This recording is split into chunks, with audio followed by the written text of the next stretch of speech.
شروع اللہ کے نام سے جو بڑا مہربان نہایت رحم کرنے والا ہے۔ بسم اللہ الرحمن الرحیم۔ 100 سال کے گناہ معاف اور 100 سال کی عبادت کے برابر ثواب۔ نماز فجر کے بعد جو یہ تسبیح پڑھے گا، محترم ناظرین، نماز فجر کے بعد جو 100 بار یہ تسبیح پڑھے گا، 100 سال کے گناہ معاف اور 100 سال کی عبادت کا ثواب ملے گا انشاءاللہ۔ ناظرین، حضرت نواس بن سمعان رضی اللہ تعالیٰ عنہ سے روایت ہے کہ میں نے رسول اللہ صلی اللہ علیہ وسلم سے سوال کیا کہ نیکی اور گناہ کیا ہیں؟ تو آپ نے فرمایا، نیکی اچھے اخلاق کا نام ہے اور گناہ وہ ہے جو تیرے دل میں کھٹکے اور تم اس بات کو برا سمجھو کہ لوگ اس پر مطلع ہوں۔ اس حدیث میں رسول اللہ صلی اللہ علیہ وسلم سے 2 سوال کیے گئے، ایک نیکی کے بارے میں اور دوسرا گناہ کے بارے میں۔ اسلامی تعلیمات میں نیکی اور گناہ کے لیے بنیادی اصول یہ ہیں کہ جو عمل اللہ تعالیٰ اور رسول اللہ صلی اللہ علیہ وسلم کے احکام کے مطابق ہو وہ نیکی ہے، اور اگر اس کے خلاف ہو تو وہ گناہ ہے۔ حتیٰ کہ عبادات جو کہ سراسر نیکی ہے، اگر وہ اللہ تعالیٰ کے احکام کے خلاف کی جائے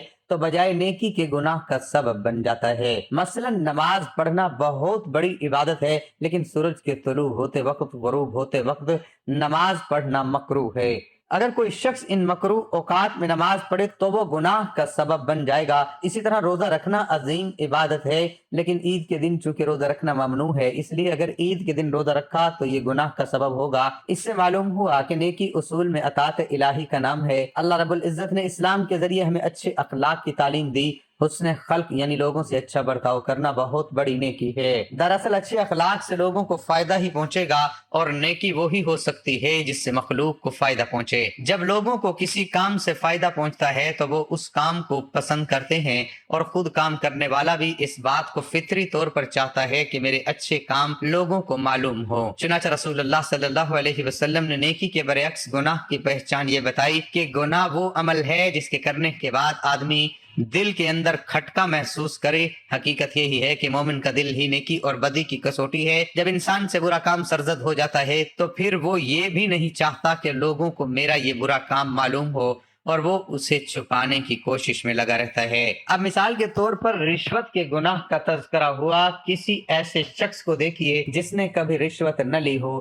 اگر کوئی شخص زبردستی اسے رشوت دینے کی کوشش کرے تو وہ لینے سے انکار کرے گا، پھر اصرار ہوا تو جب وہ لینے کے لیے ہاتھ بڑھا رہا ہو، آپ غور سے دیکھیے، اس کے ہاتھ کانپ رہے ہوں گے، دل کی دھڑکن تیز ہو جائے گی، اور سردی کے موسم میں بھی اس کی پیشانی پر پسینے کے قطرے نظر آئیں گے، اور وہ شخص ادھر ادھر دیکھ رہا ہوگا کہ کوئی مجھے رشوت لیتے ہوئے دیکھ تو نہیں رہا۔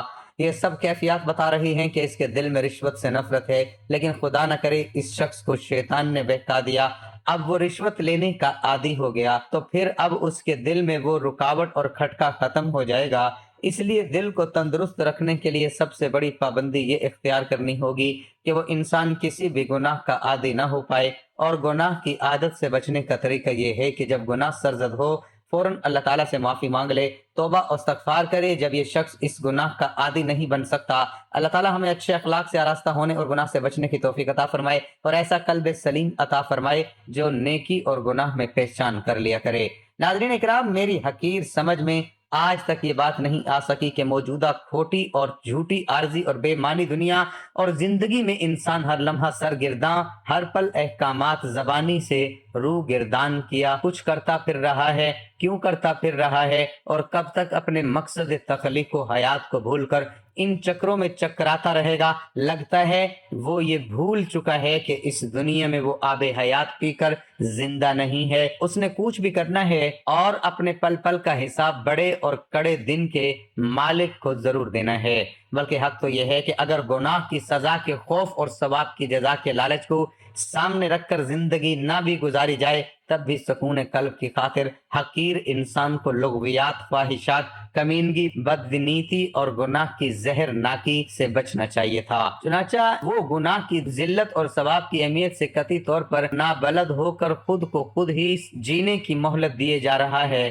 جنت، دوزخ اور جزا و سزا کو محض نظریہ، بے معنی الفاظ سمجھ رہا ہے۔ یہ اس کی پاگل پن کی حتمی انتہا نہیں تو اور کیا ہے۔ کتنی عجیب بات ہے، رات کو گناہ اور عبادت دونوں کے لیے یکساں طور پر موضوع سمجھا جاتا ہے۔ ایک کو یہ مان کر خدا اسے دیکھ رہا ہے دوسرے کو یہ گمان کہ اس وقت خدا سو رہا ہوگا، نعوذ باللہ۔ بات کوئی بھی تسلیم نہیں کرتا، مگر حقیقت یہ ہے کہ ہر انسان کی زندگی غلطیوں، خطاؤں اور گناہوں کا پلندہ ہے۔ اگر کبھی یہ غلطیاں، یہ گناہ، یہ خطائیں اس کے سامنے تجسیم میں آ جائیں تو یوں محسوس ہوگا جیسے ایک اکیلا انسان لاکھوں درندوں میں گھر گیا ہو۔ سوچئے، اگر تریاک کی زیادہ زہر بن جاتی ہے تو انسان کے گناہوں کی زیادتی کا انجام کیا ہوگا؟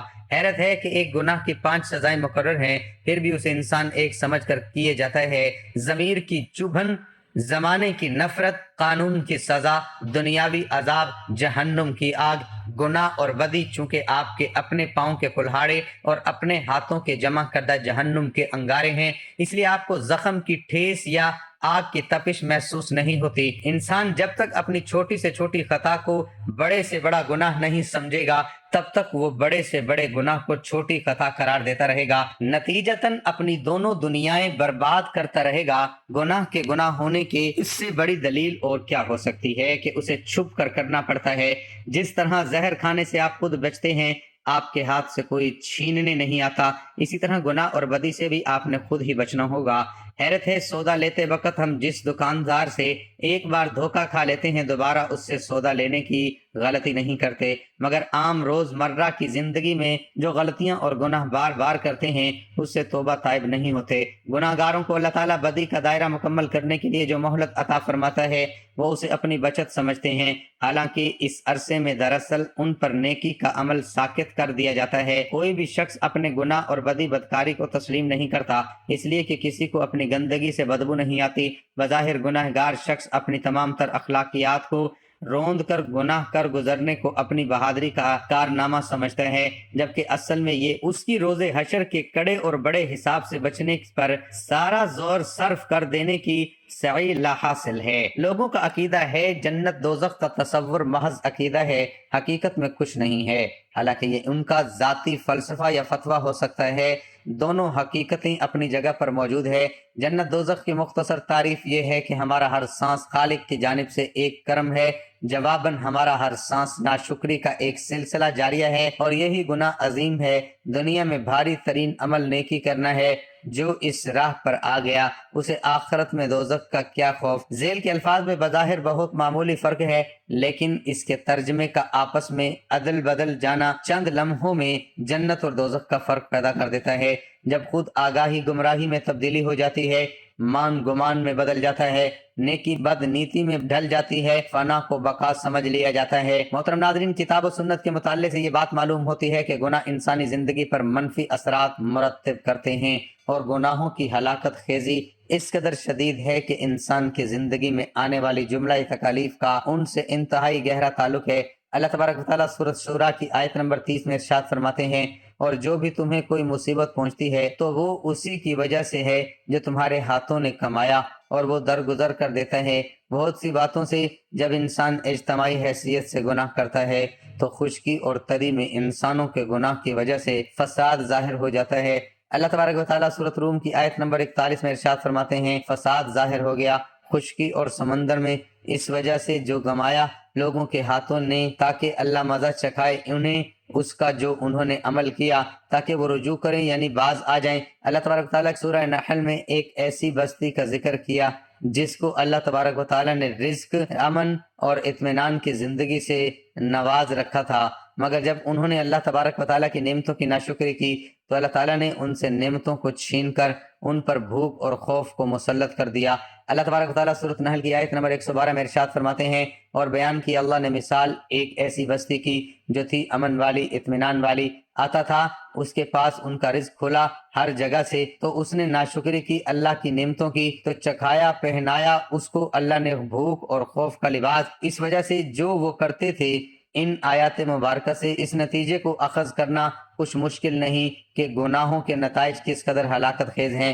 گناہوں سے بچنے کے لیے شریعت نے بعض ایسے اعمال کی طرف رہنمائی کی ہے جن کو بجا لانے سے انسان گناہوں کے اثرات بد سے محفوظ ہو سکتا ہے۔ اس حوالے سے چند اہم اعمال درج ذیل ہے۔ ایک، توبہ و استغفار۔ جب انسان اللہ تبارک و تعالیٰ کی بارگاہ میں گڑ گڑا کر توبہ کرتا ہے تو اللہ تبارک و تعالیٰ اس کی خطاؤں کو معاف فرما دیتے ہیں، خواہ وہ کتنی ہی بڑی خطائیں کیوں نہ ہوں۔ اللہ تبارک و تعالیٰ نے سورۃ فرقان میں 3 بڑے گناہ شرک، قتل اور زنا کا ذکر کیا، جن کی ہلاکت خیزی اظہر من الشمس ہے۔ جب انسان ان گناہ کے بعد توبہ کا طلبگار ہو کر اللہ تبارک و تعالیٰ کی بارگاہ میں آتا ہے تو اللہ تبارک و تعالیٰ اس کی خطاؤں کو معاف فرما دیتے ہیں۔ اس حوالے سے سورۃ فرقان کی آیات 68 سے 70 میں ارشاد ہوا، اور وہ لوگ جو نہیں پکارتے اللہ کے ساتھ کسی دوسرے معبود کو، اور نہ وہ قتل کرتے ہیں اس جان کو جسے اللہ نے حرام کیا مگر حق کے ساتھ، اور نہ وہ زنا کرتے ہیں، اور جو یہ کام کرے گا وہ ملے گا سخت گناہ کی سزا کو دگنا کیا جائے گا، اس کے لیے عذاب قیامت کے دن، اور وہ ہمیشہ رہے گا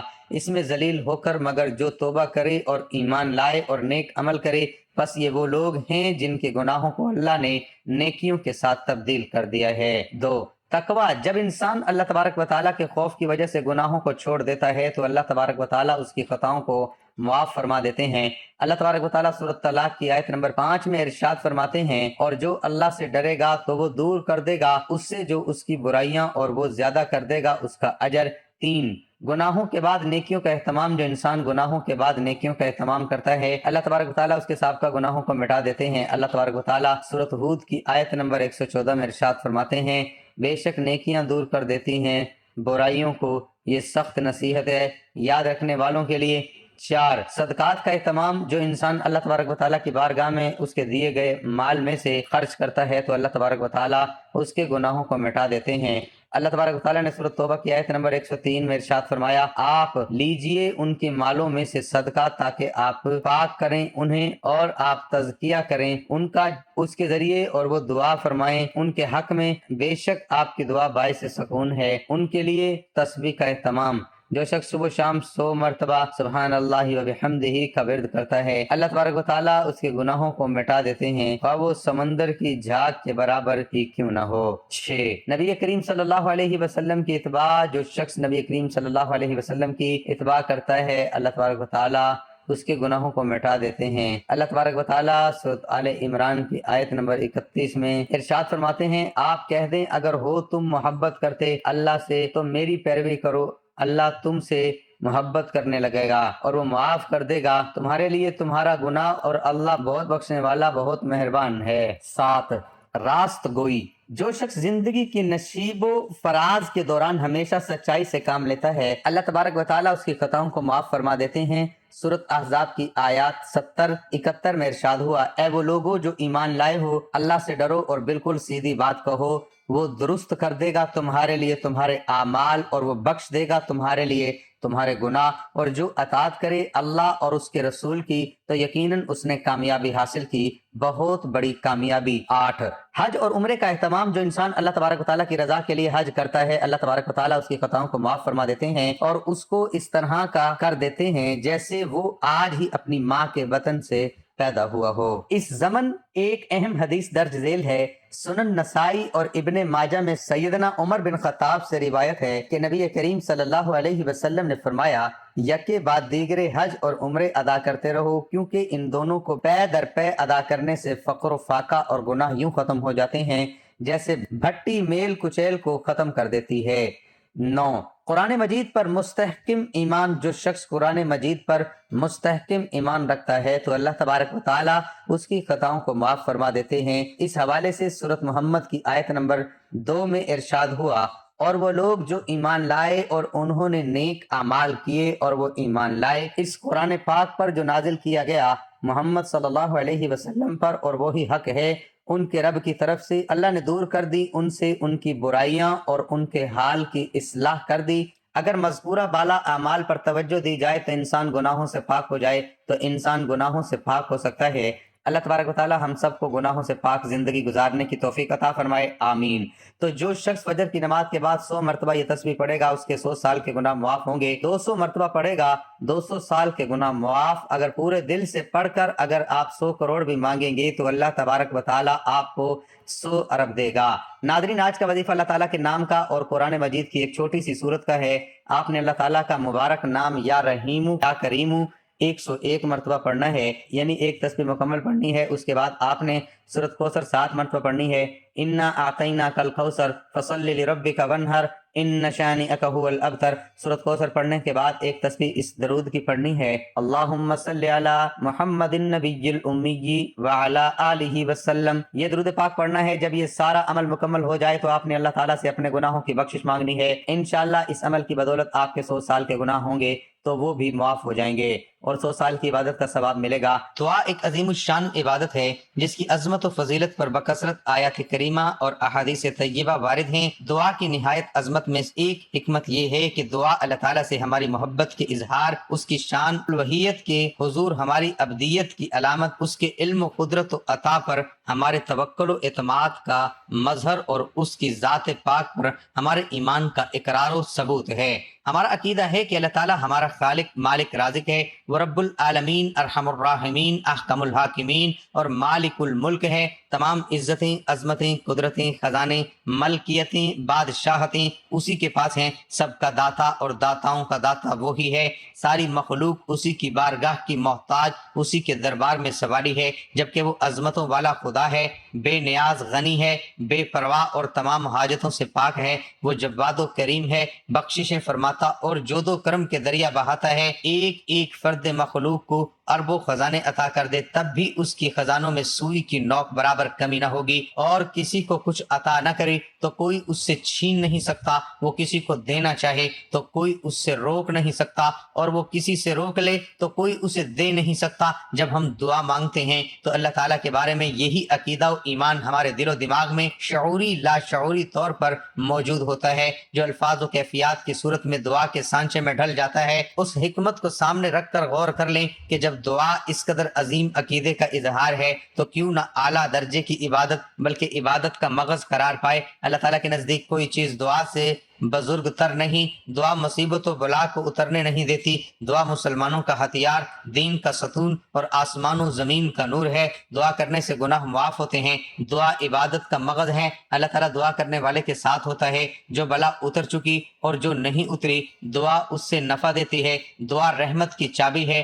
دعا قضا کو ٹال دیتی ہے، دعا بلا کو ٹال دیتی ہے۔ جسے دعا کرنے کی توفیق دی گئی اس کے لیے رحمت کے دروازے کھول دیے گئے۔ مفسرین نے دعا قبول ہونے کی چند شرائط و آداب ذکر فرمائے ہیں۔ ان کا خلاصہ یہ ہے کہ دعا مانگنے میں اخلاص ہو، دعا مانگتے وقت دل دعا کے علاوہ کسی اور چیز کی طرف مشغول نہ ہو، ناجائز و گناہ کی دعا نہ مانگی جائے۔ دعا مانگنے والا اللہ تعالیٰ کی رحمت پر یقین رکھتا ہو۔ اگر دعا کی قبولیت ظاہر نہ ہو تو وہ شکایت نہ کرے کہ میں نے دعا مانگی لیکن وہ قبول نہ ہوئی۔ جب ان شرطوں کو پورا کرتے ہوئے دعا کی جاتی ہے تو وہ قبول ہوتی ہے۔ لیکن یہ ذہن میں رکھیں کہ قبولیت دعا کا اصل معنی ہے کہ بندے کی پکار پر اللہ تعالیٰ کا اسے لبیک ابدی فرمانا۔ یہ ضروری نہیں کہ جو مانگا وہ مل جائے، بلکہ مانگنے پر کچھ ملنے کا ظہور دوسری صورتوں میں بھی ہو سکتا ہے۔ مثلا اس دعا کے مطابق گناہ معاف کر دیے جائیں، یا آخرت میں اس کے لیے ثواب ذخیرہ کر دیا جائے، یا اصل مانگی ہوئی شے کی جگہ اس سے بہتر چیز عطا کر دی جائے،